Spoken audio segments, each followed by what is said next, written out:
oppure in un parcheggio in disuso, privo di macchine e pedoni. E ora impariamo ad impennare. Prima di tutto viene la sicurezza.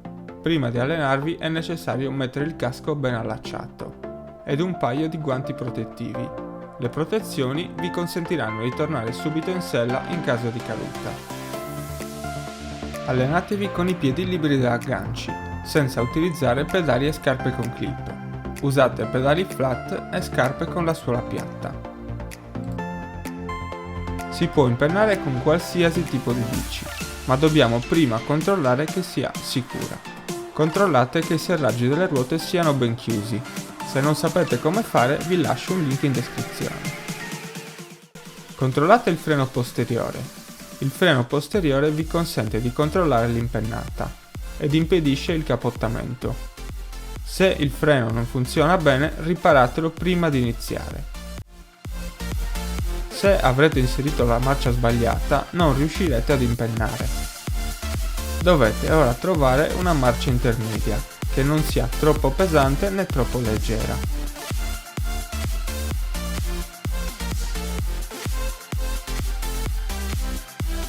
Ora vediamo come si parte per un'impennata. È necessario posizionare il pedale nella giusta posizione, portando la pedivella a circa 45 gradi di angolazione, in diagonale verso l'alto. Se mettete il pedale in basso, non potrete spingere per iniziare il movimento. Stessa cosa se lo mettete troppo in alto. La posizione che vi consente di slanciare la bici in alto corrisponde alla posizione che si usa quando partite da fermi con la bici. Quindi, inserite una marcia intermedia e mettete la pedivella in diagonale a 45 gradi verso l'alto. Ora siete pronti per iniziare. Primo esercizio. Provate ad andare avanti senza pedalare, ripetendo in sequenza il movimento di spinta. Se il movimento viene eseguito correttamente, farete avanzare la bici senza completare la pedalata. Non abbiate fretta, è il movimento più importante da apprendere. Fate poi la prova da fermi, dando una spinta veloce sul pedale. Tenete il dito pronto sul freno per non capottare. Fate qualche prova alzando repentinamente la bici. Provate anche a scendere all'indietro. Questo esercizio tornerà molto utile in caso d'emergenza. Ora sapete che marcia utilizzare, come spingere sul pedale e come dosare il freno per non capottare. Potete ora provare ad impennare in movimento. Iniziate ad impennare quasi da fermi, risulterà più facile. Più andate veloci, più diventa difficile. Inizialmente limitatevi a spingere la bici su e riportatela giù con il freno.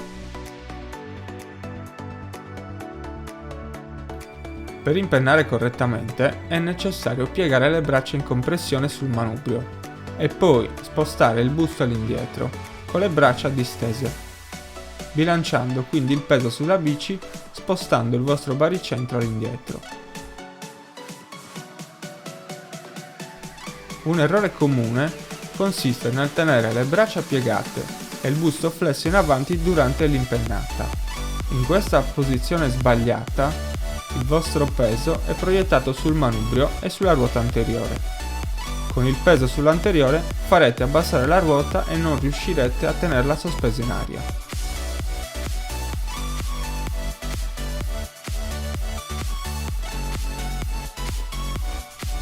Non abbiate fretta di progredire, ripetete gli esercizi con calma, fino a padroneggiarli con sicurezza.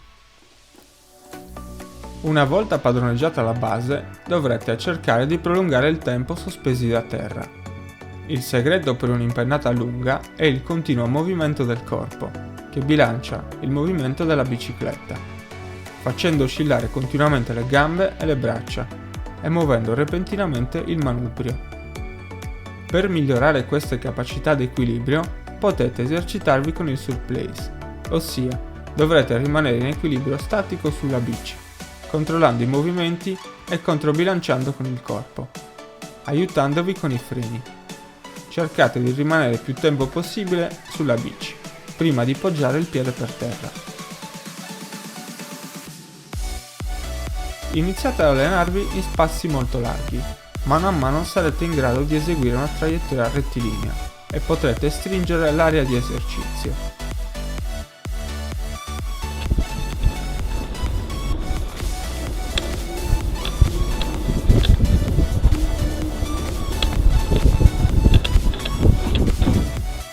Vediamo ora alcuni trucchi per velocizzare l'apprendimento.